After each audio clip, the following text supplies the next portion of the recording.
Hi guys! It's been a couple of years that I cut my own hair.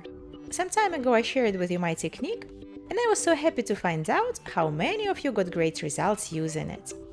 Today I'm going to address one of your frequent questions. That is how to be sure that you cut your hair evenly on both sides.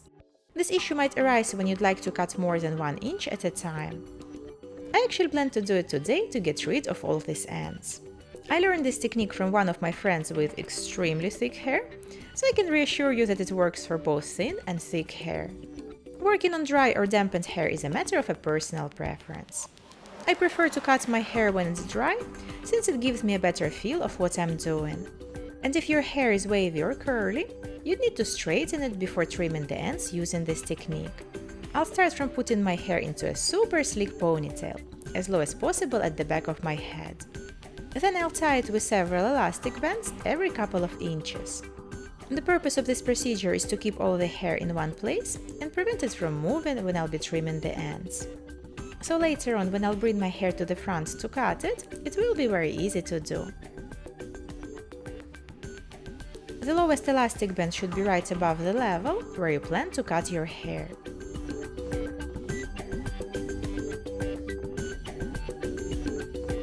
And here comes that exciting moment of chopping my hair off, right below the elastic band. Clearly, we're not done here yet. Once you remove the hairband, you'll see that the ends are V-shaped. So to even them out, I'll use the technique from my previous video. I'll divide my hair in the middle right where it's the shortest and bring it to the front. I'll section off a horizontal layer right at the bottom. This way there will be less hair to cut at a time. See how the ends are gradually getting longer? They should be all the same length. So I grab the right section and brush it out very well.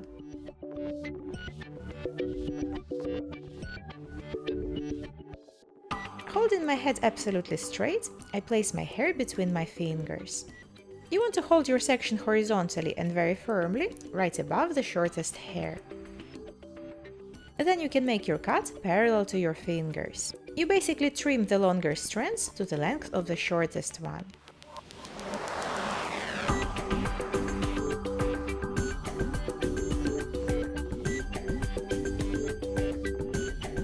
On the other side, you repeat the exact same steps.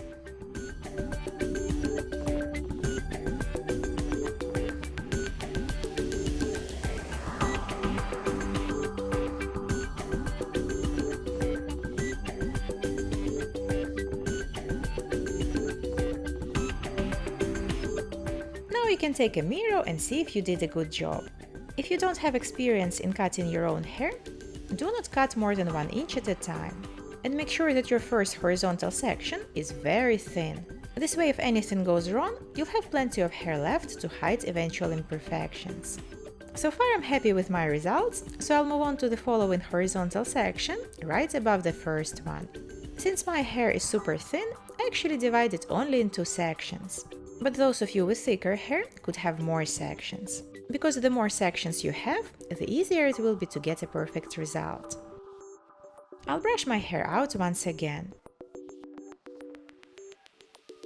The previously cut section is showing through the longer hair, and I'll use it as a guide for my cut. So again, I make sure that I keep my head straight.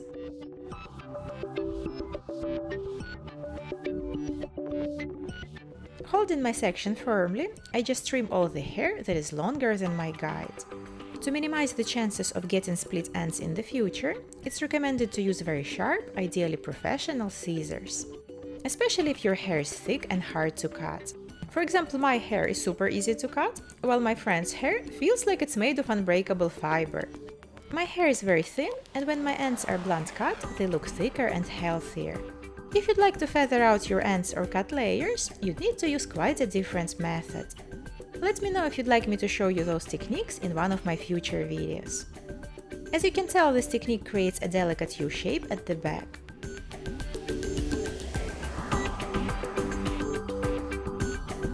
The sides are perfectly symmetric. If you try out this technique, show me your results on Instagram. Thanks for watching, and I see you in my next video. Bye!